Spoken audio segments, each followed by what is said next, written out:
Hey everybody, welcome back to OTT Executive Podcast. I'm thrilled today to have Evan Shapiro, who, as you might know, was my first podcast last year around this time in 2022. Looks like he'll be my last podcast of 2023. So welcome, Evan. Hey, how are you? I'm doing And great. by the way, I would like to say you know me better than most other podcast hosts who do not pronounce my name correctly. Shapiro, yes, of course. I will not make that mistake again. But thank you so much for carving out the time. I know you've had a busy year, Sure. and it's been a crazy year in 2023. I don't want to spend too much time kind of looking back. I know you're just came out with your predictions for 2024, so I kind of wanted to focus on that. But first of all, quick introductions for like the 1% of my audience that maybe not doesn't know you yet. My name is Evan Shapiro, pronounced correctly. I'm from Philadelphia. Go Birds. And people call me the media universe cartographer, mostly because I tell them to. I am a recovering television executive. I ran IFC and Sundance. For the last 7 years, I've been out on my own writing about the media universe on my Substack, Media War and Peace. On LinkedIn, I've been pontificating about the media universe, and I also speak about the media universe at conferences and for companies, and I consult through my agency eShap about outsource strategy and all things media. Yes, awesome. And you were a keynote in the past for my OTT Executive Summit, which we just had last year, I pivoting to think an virtual. award-winning keynote. I think I You were, was yeah, well, I won for the record, the O- Big Brain Award or something like that. OTT Genius, Yes, that's the G exactly. word. Yeah, you were one of the original OG geniuses, and before that, you gave a keynote when you were NBCU Digital. So we've known each other for a long time, and I'm a big fan. Folks, check out a Substack. Everybody's got the PowerPoints with the planets, with the universes, and it's constantly changing. Well, So I just dropped the last map of 2023. And I think you wanted me to maybe recap what happened in 2023. yeah. And I think, you look at that map and you look at the map that the last map I made last year and the first map I made this year, and it tells a big part of the story.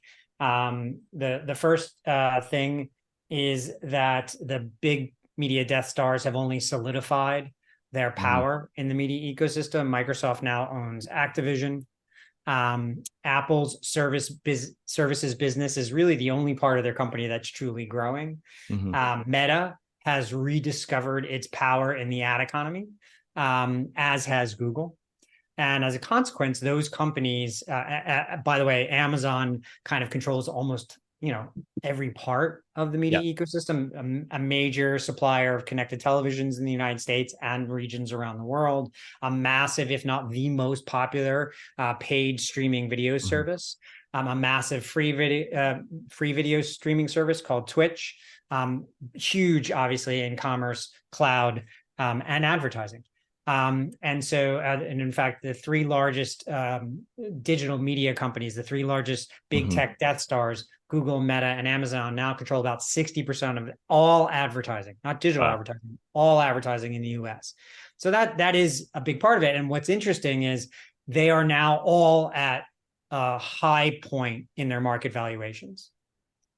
Apple is now worth more than any company ever has been, and more than it ever was since I started tracking. Same thing with Microsoft, who's the second most valuable company in all of media. High point in their valuation. Alphabet and Amazon are near theirs, as is Meta. As Nvidia is now worth Mhm. 5 times what it was when I first started tracking in the map 4 years ago. So that those Death Stars have consolidated their power, and a large part of that has to do with what happened during the upfronts and the new fronts Mhm. in 2024, 2023. More importance on performance, Mhm. which is the specialty of Google, Amazon, and Meta. More concentration on big data and retail media. Again, Mhm. going back to those big three. Money moving out of the upfront, not because of the economy, but because of the ability to be flexible Mhm. around performance marketing. We emerged from an ad recession finally at some point over the course of the last quarter. But the money is not going to where it was in 2019 or 2020 or 2021. It's going to much more digital growth in digital this year. Traditional shrank. Same thing will happen next year. So the ad economy changed dramatically and forever in Hmm. 2023. And then lastly, I think what you're seeing is the disintegration of the single media publisher companies, Hmm. everything from Spotify to Disney and in between. And it's going to be increasingly difficult. This was the year where all the big tech companies got into sports in a huge way. Yeah. Amazon and football, YouTube and Google and football, Apple with soccer, a huge deal with Messi, game-changing deal with Messi, Hmm. and with baseball, and that shift in sports and in television is going to be have massive ripple effects across the rest of the media universe. The single media players are realizing that they have lost to the big tech suppliers who do Hmm. more than media. Apple does devices and services. Microsoft does gaming and enterprise. Amazon does everything. Google does video and music Hmm. and gaming and operating systems inside mobile and connected television. So the lifestyle bundle is really it took over. I think forever in 2023, and again that will play out into the future. Okay. So do you feel like I mean, the industry is growing up and a lot of these transformations in 2023 were sort of necessary, right, for the industry to kind of get back on track or grow, focus more on profits. We all know in previous years there was a massive land grab for content and just pushing stuff out there, trying to, acquire eyeballs any way possible. And then that kind of came crashing to the reality that you still have boards and you've got Wall Street and they have expectations. So I look at that overall as sort of healthy change, creative destruction type of thing. Are there any things that didn't quite work their way out in 2023 that are sort of unresolved in your mind? Well, I think the big traditional media companies tried to cut their way to a new business model this year. And to a certain extent, I think you're right. They're right sizing for the business that they're going to have, Hmm. not the business they had. But what they fail to see is what I was just talking about. In the last era of media, in the golden era of television that created Mad Men and Sopranos and all that, the pay TV bundle was protected by an outer shell of broadband and mobile triple play services into the home. Yep. That has been replaced. It doesn't need to be replaced. It has been replaced by Prime, Amazon Prime, and the combination of devices and services that Apple provides, and the suite of services, gaming, music, video, that Google provides. Um, Disney doesn't have that anymore. When they went from wholesale to direct to consumer and accelerated the demise Hmm. of the larger bundle, they did not factor in the fact that they can't replace dollar for dollar the ad subscription model because it wouldn't make sense Right. alone. It only makes sense as part of a larger suite of services, which it was unprofitable, Hmm. yet a marketing hook for the triple play in the last era. Unprofitable for Amazon, unprofitable for Apple, unprofitable for Google, but part of a much software in a much larger flywheel than Disney or Netflix or Hmm. Spotify or any of the competitors, or even to a certain extent, Nintendo or Epic Hmm. can supply on their own.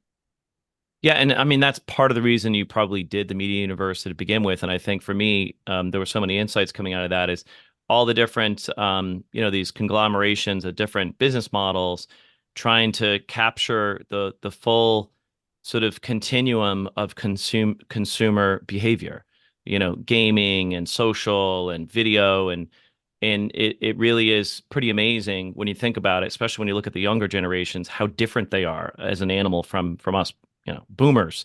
How is that going to change in the future? Are those sort of shifts in consumer behavior only going to get more sort of exacerbated in 2024? Maybe we're kind of moving into our predictions for 2024 Yeah, now. yeah. So one of the big predictions is that the big tech Death Stars get starrier next year. And you're exactly right. So 2023, well, my big thesis for 2023 is that we left the last era of media 4 years ago when Disney went direct to consumer and all of the rest of traditional media followed them, chasing Netflix towards a business model that doesn't work. Mm-hmm. And it works for Netflix, but kind of, but it's a pretty mature television business and it doesn't spin off the same level of profits that the previous era. But by not working, you mean it doesn't work as a model for the entire industry? Correct. Okay. There's It not enough is, crumbs to, okay. and as I said, the economics around video as a subscription service by itself don't work long term for an entire industry, which is exactly what you just said. Yeah. The big thesis I had for 2023 was that we left the last era of media in 2019 when Disney went direct to consumer and all the traditional media chased them down the rabbit hole towards Netflix, which turns out to be a business model that didn't work. Doesn't Mm-hmm. work for an industry-wide collection of companies. But what happened was we entered the user-centric era then. And this year, I talked at length about why we have been in the user-centric era for 4 years and Mm-hmm. how different the models need to be here. Two companies, the mobile phone that we all use, 7 billion consumers on the face of the Mm-hmm. earth, is now the remote control that all consumers use Yep. to control their media services. They can change that on a moment's notice, on a whim, with a swipe of their thumb in the system settings, right? Mm-hmm. That new mode does not work in the traditional media ecosystem. It only works if you're a big tech Death Star and can offer a suite of services where you always keep your relationship constant. So next year, big tech will only solidify its power. And frankly, the old school media players, with some exceptions, are either going to have to figure out a way to bundle themselves inside big tech Mm-hmm. or add new services to compete with big tech. So by user centric, you mean there's been a shift from kind of like broadcast and the media properties kind of dictating to the consumer their choices to now the because you got the mobile right here, the consumer has the power and they can quickly jump to different services. They kind of control their environment instead of more passively just receiving whatever's offered to them. Well, think about it. ESPN and the suite of Disney channels, ABC, all of the Disco Brother channels, all the Paramount channels, all the NBC Universal channels, they were bundled together and the consumer could choose to unplug from the whole thing, but Yeah. couldn't choose individual channels for the most part. HBO, sure. But for the most part, did not have that kind of flexibility.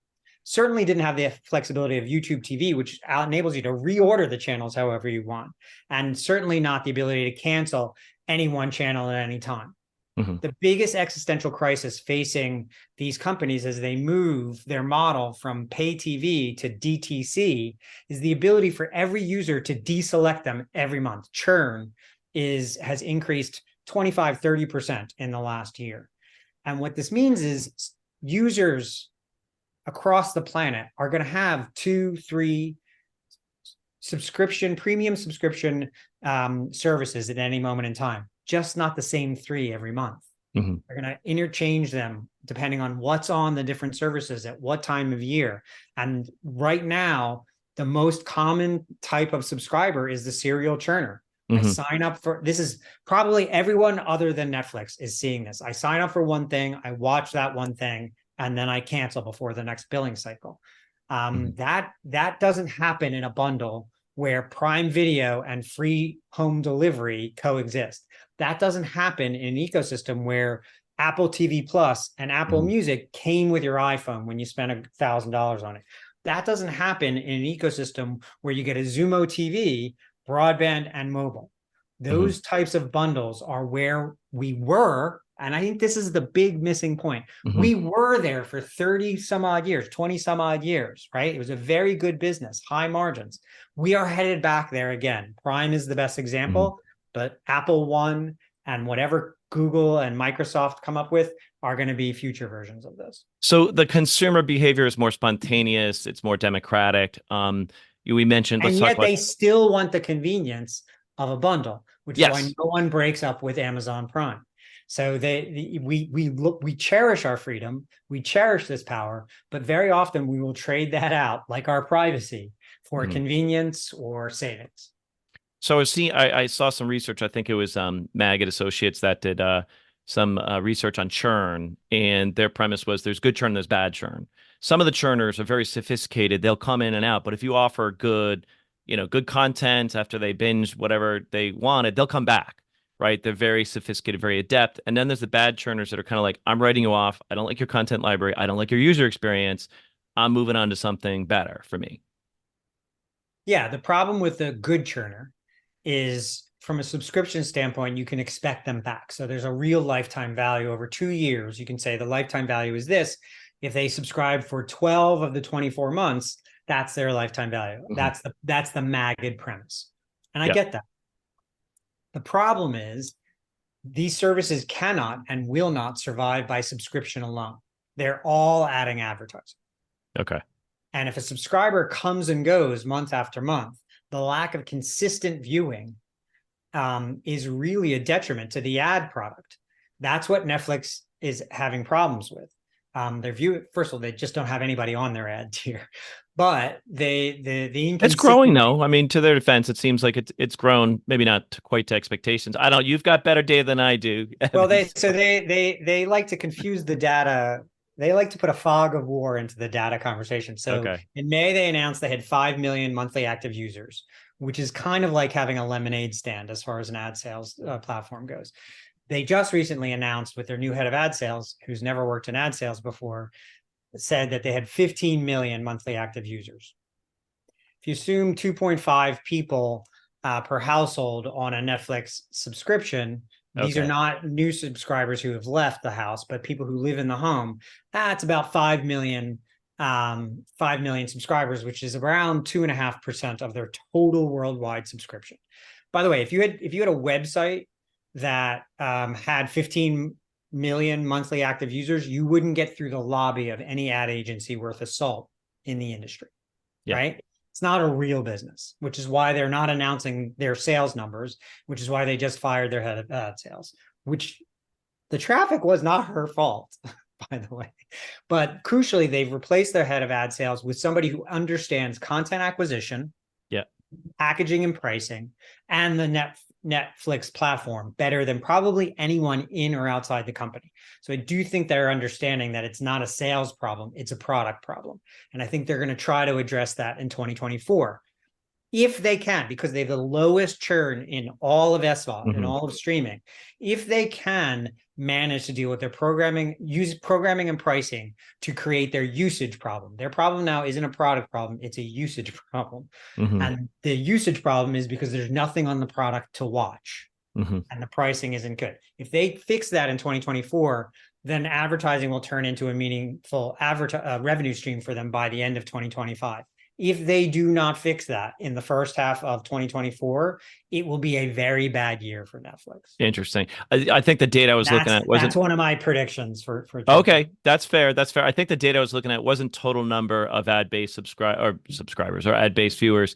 It was the percentage of new that were signing up for the free service, and it looked, I can't remember the numbers, but it looked fairly impressive. And then you had to also look geographically outside the United States, where there's a lot of growth too. So Well, I know there's you an crunch the element numbers.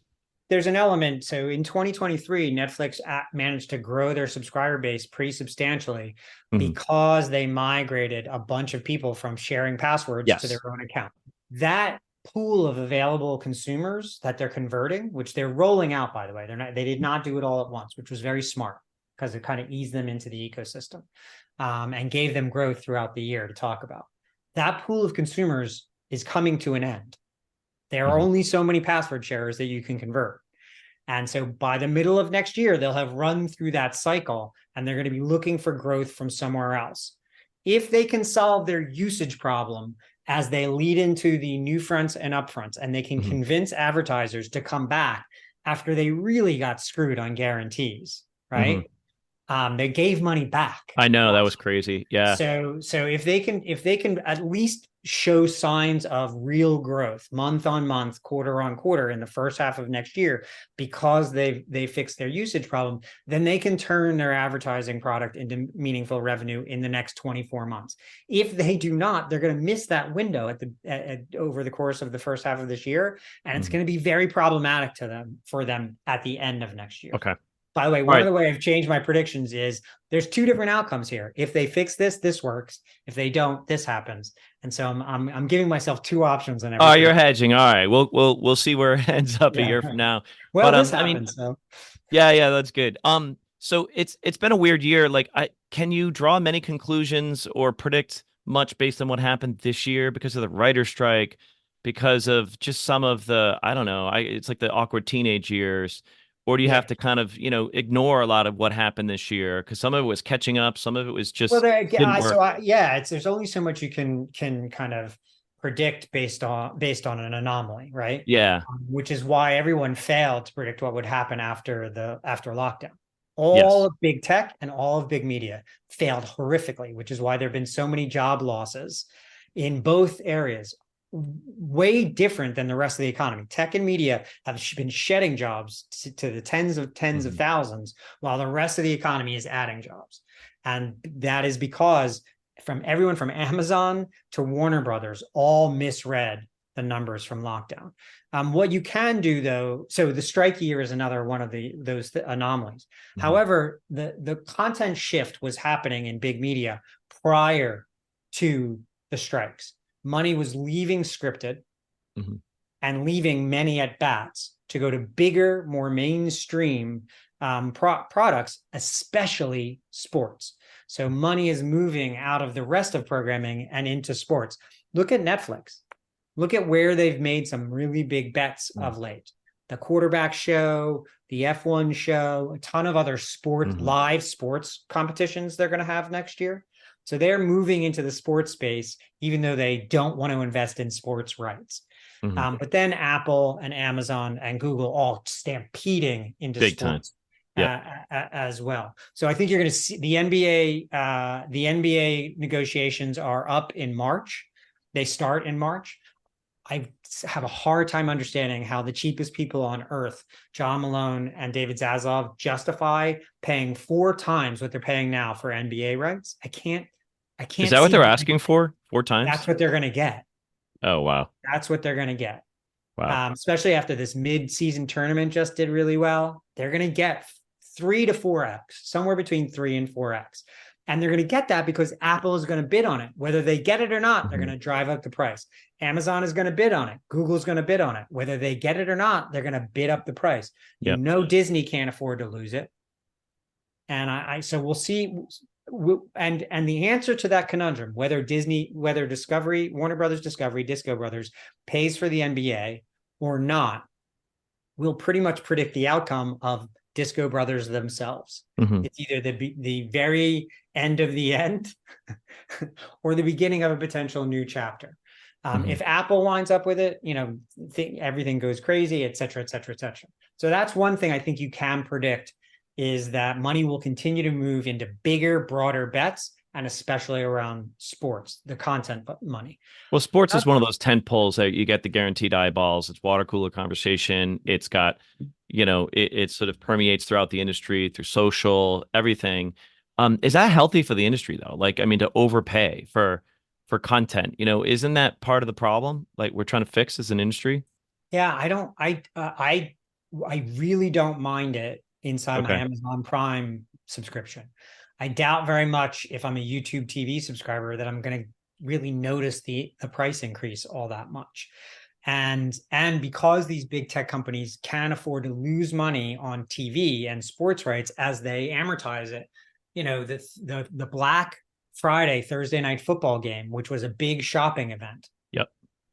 that's where we're headed. And so you don't need the rights themselves to be passed along, the cost for them to be Hmm. passed along directly to the consumer, as long as the consumer also shops and listens to music and buys the television set and does all these other things. Hmm. So I think it will actually create a better ecosystem, that can actually afford to pay for the sports rights without having to always, which is what happened in cable, Hmm. always pass it directly on to the consumer. Also, I think you're going to see the interaction between sports and advertising change as well. And look at YouTube TV, YouTube Sunday Ticket ads. Look at Thursday Night Football ads for how sports as a whole package of advertising, I think, will change dramatically over the next couple of years. Okay, so that's one of your big predictions. Unfortunately, or fortunately, because this happens in every industry, it seems like we're seeing a acceleration of the collapse of the middle. The big guys get bigger. The folks that are super serving sort of niche communities, they'll do okay. They'll carve it out. They'll stay lean. But if you're somewhere in the middle, trying to serve all things to all people, and you're not profitable, that doesn't bode well for you next year, right? No, especially if you're not profitable. And I Yeah. think, this was the year everybody had to strive for profitability by making cuts. The problem is one of the things that happened in 2023 was revenue shrank or slowed. For Disney, it went, so for Warner Brothers Discovery, it went down. For Hmm. Disney and Paramount, it kind of flattened out. And so you can only cut so far before you destroy the entire growth value of the enterprise Hmm. itself. And so I don't know that I don't the to your point, the middle is going to be a Hmm. very hard place to be. Yeah. And I think you're going to see transactions around Disco Brothers and Paramount and Fox, potentially even Disney as a result of that. I don't see anyone at the top of Disney saying, "Hey, let's run this company up that hill and really take on the big boys and win." Let's I don't let's see it. raise theme park ticket prices. It's like, This is managing for a sale at this point. yeah. So I think where that where we're kind of dancing around it, but like, is that one of your predictions? M&A activity in 2024? Like, what big yeah. mergers would you expect?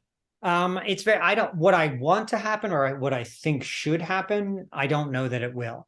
Okay. Because oftentimes it's the bankers and the people getting the bonuses who make these decisions, not the data or the strategy. And interest However, rates have an effect too. So yeah. correct. So I think definitely Paramount sells next year. I think Apple should buy them Hmm. rather than buying any of the other bigger companies. Because I think I don't think there's any regulatory issues there. Hmm. They can afford it without really even blinking. And the intellectual property, including sports, that comes along with that Hmm. package, but especially Nickelodeon, is completely undervalued by a factor of two. And Hmm. even at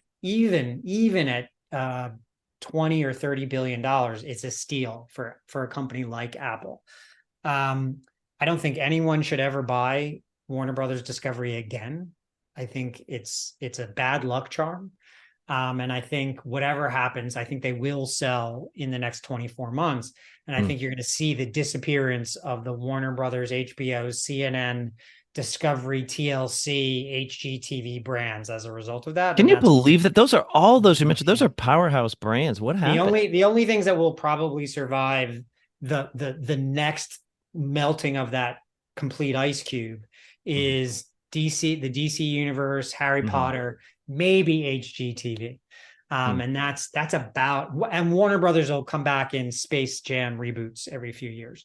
Yeah. So but that's about it. And that's a real shame. I think someone will buy Spotify in the next 12 to 18 months. They Hmm. desperately need it to happen because they cannot compete against Apple and Alphabet and Amazon, three of the largest companies in the history of mankind. Hmm. And Daniel Ek continues to demonstrate that he doesn't understand how to manage that business model.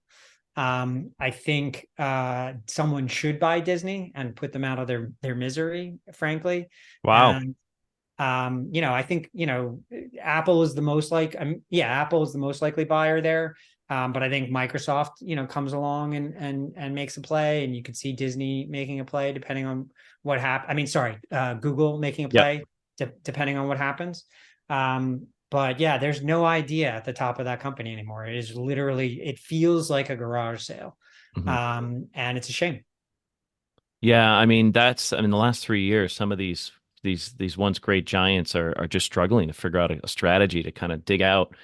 So we covered a lot of ground here. We talked about M&A. We talked a little bit about consumer behavior. Any sort of predictions you'd make that maybe are non-intuitive for next year that in I think terms of. it's one that people, it's not sexy, perhaps. It's also kind of, I think the advertising economy is something that not a lot of people understand how central it is to all aspects of the media universe, including big tech. Mhm, Amazon's ad business basically saved its butt over the last 2 years. It's the fastest growing segment of Amazon, but it's also the fastest growing ad platform on the planet. And I think that represents a kind of unsexy prediction, but that data is going to be now the main point of every ad deal for the next number of years, if not forever. It's not going to be the content, and this is going to make some people upset. It's not going to be the specific content as much as it's going to be the data, which mhm, data, how that data is used, what success looks like. We are migrating from a brand first advertising ecosystem to one where business outcomes are the primary objective, and how success will be measured. So it's not how many eyeballs did I reach, mhm, how many business outcomes did I affect, the cost per action as opposed to the cost per thousand sets of eyeballs. And so 2024 is going to be the year where identity and currency and measurement become central to every single deal that's made in the new front mhm, and the upfronts.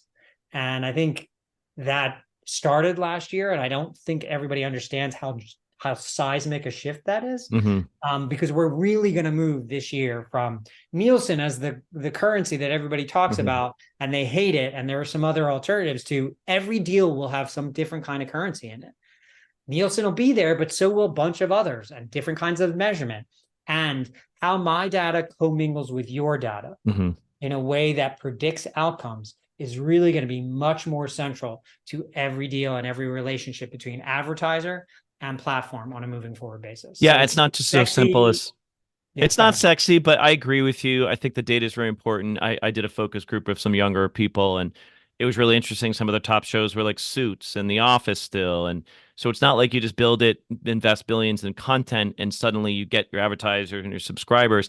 The data potentially will tell you, hey, there's a great there's some content here you can dust off, draw a lot of viewers, right? Maybe not Well, and forever, but. crucially, all the agencies, all the DSPs, I'm sorry, all the Brands. sellers, Yeah. Okay. all the platforms, all the brands, all the demand side sellers, have so much data to commingle Hmm. to not only target better demos where they may not be found, but otherwise be found, but also to follow those consumers through the entire impression journey to completion and Hmm. predict outcomes based on pockets of consumers and pockets of content in a way that we've never been able to before. Not because they have the same demo that you're targeting, but because they look just like the customers you already have. And we Hmm. can predict that because we're mixing them in a clean room and then going out into the marketplace with a commingled set of data. That's a completely different set of sciences than we've been operating in even today in Hmm. television.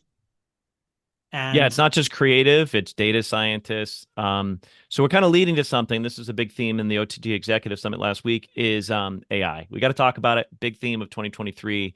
Everybody's talking about it, both its detrimental impacts as well as, its cost-cutting potential, personalization. Are the machines going to be a big helper in 2024? And how do you think that might impact some of the things we've already talked about? I think there's one part of me who wants to say we've been working in an AI ecosystem for many, many years. Hmm. Meta, Google, Amazon, but even the New York Times operate their backbones on machine learning, large learning, neural network, AI. Hmm. That if you've ever tried to kind of cancel a subscription at the New York Times, you'll see it in action I in real know. time. Tons of Gen AI is being Yeah. used in chatbots on platforms right now. Hmm. So it's already there and it's already in our operating system. Secondarily, I do think it's primarily going to be additive. It's going to take waste out of the ecosystem. It's going to create much more flexible models Hmm. around the consumer themselves. So rather than kind of coming in and having an algorithm kind of guess what you want to watch, every experience you go into in FAST and AVOD and SVOD is going to be personalized for you, from the content that's presented to you to the ads that you'll see. And that's going to make the experience for the consumer, discovery, context, the ad continuum, the amount of ads, the repetition of ads, all better. And there's no way that humans can improve it at the rate we've demonstrated. We have a paradox of choice in the ecosystem. Discovery absolutely sucks. The experiences are not nearly as personalized as they should be. Ad repetition is a huge problem, especially on connected television. And it's much more difficult for me to see a product and transact on it than it absolutely should be, given that I'm sitting in the room with two devices actively connected to the same Wi-Fi network. Like, we can't fix it by ourselves. We've proven that. Right. AI and Gen AI will, if we let it and we lean into it in the correct way, it will fix the discovery and UX problem that we have from a consumer side in the industry. It will also make way more efficient and effective the buy side, the media buyer side, who won't move more money more quickly to CTV because it sucks as a data tool, as an experience, the frequency and overreach of ads, all of those things that we know are a problem. And so I think we have to look at it as a real opportunity for success in the personalization on both ends of the media ecosystem. On the creative side, I think there's this irrational belief that these machines are going to take over all of our writing and directing and acting jobs. And there is definitely a danger that the people who mismanage the strike will try to do that. But OpenAI just learned how to add 2 + 2. Their ChatGPT just learned that. I think the threat of the Matrix is not as great as the opportunity to use Gen AI for an independent filmmaker to make $100 million looking film, for writers to imagine different universes because they have access to better research than they ever could have had before, for animators to compete with Disney and Nickelodeon without having to spend years and ask their parents to keep giving them money. So I think the every era laments the arrival of new technology.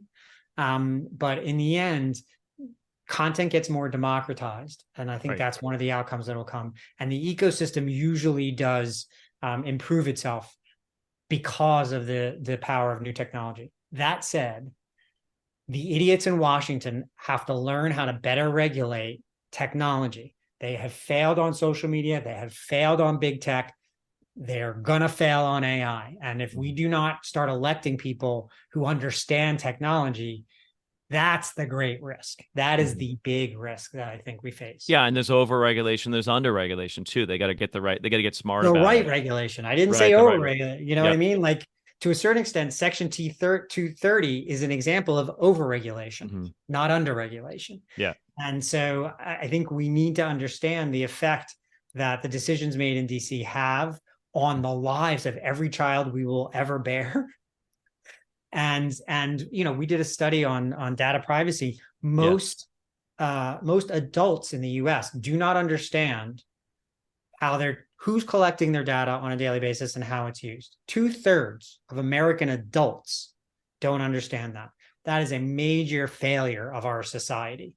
And if you don't understand what a cookie is and why you keep getting asked about it, that is the big danger in AI, is that we're going to just replicate that same set of mistakes we've made in social media and in big tech over the last 40 years. Yeah, and the problem with the beauty of AI is it accelerates that learning process. And if you've got something messed up kind of baked into it, it's just going to magnify that, right, on a grander scale. Right. That's so you got to figure it out now. But I agree in general, AI, like, someone gave me an example, like, you could have a toddler write 100, or take a crayon, and 1 out of 10,000 might be an interesting painting or something like that, right? Was that you that said that? I don't know. Every now and then I quote somebody. It's a good analogy, though. That was me.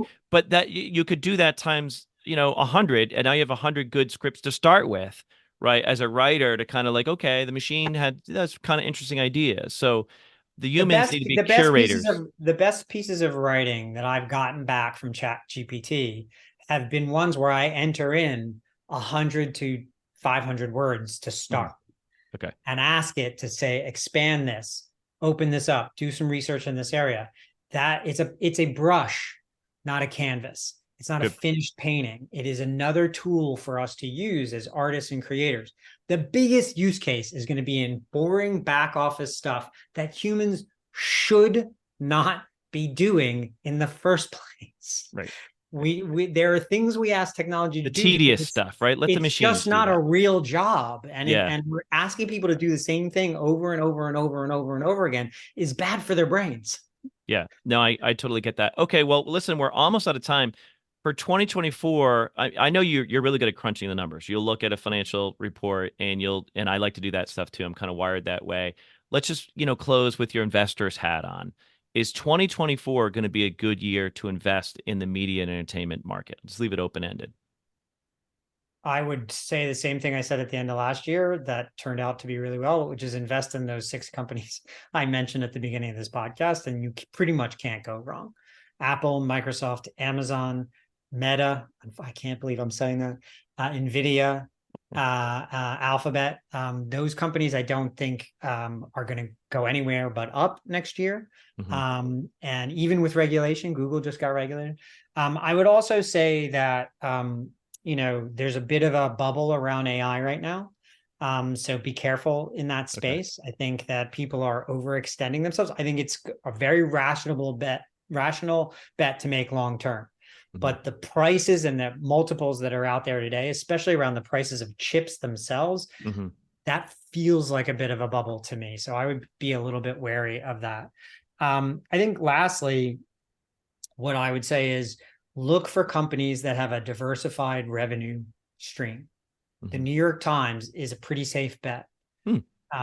They have gaming, they have audio, they have advertising, they have subscription, they have food, they have sports. They have a really nice product, and it doesn't depend on 100 million subscribers. It depends on 10 to 15 million subscribers. Find more companies like that that I think are going to offer you an opportunity. Nintendo has had a real, I mean, it's on a different stock exchange, but it's had a Hmm. really good year. It's a family-run business that is really going to expand the adaptations of its intellectual property as a new revenue stream. They had Mario Brothers this year. They have Legends of Zelda coming up. So I like them oddly as a standalone gaming company because I think they understand how to. I think they're just beginning their diversified revenue cycle. So those would be specific advice I would give from an investing Well, that's standpoint. great. So even if the industry, doesn't learn the lessons of the past and struggles, we can still make some money on, some of these Yeah. That's these exactly right. changes as investors. Well, listen, Evan, it's always a pleasure. Thank you so much. We've done what, 30 podcasts this year, starting with you and ending with you. And I'm bullish on 2024 for the record. I've told other people this. I think we've got ad spending coming in. I think some of the, companies have figured things out and are on a growth path. We've seen, prices rise. So we've seen better profitability. A lot of bets still to be made, and it's going to be an interesting industry to be part of in 2024. So, and Totally. Evan, we'll keep looking at your predictions, your media universe, and thank you for being you. Thanks so much. All right, have a great day, everybody. Thank you. Signing off once again. This is Brian Mahoney with OTT Executive Podcast, joined today by Evan Shapiro. Thanks, everybody. Bye bye.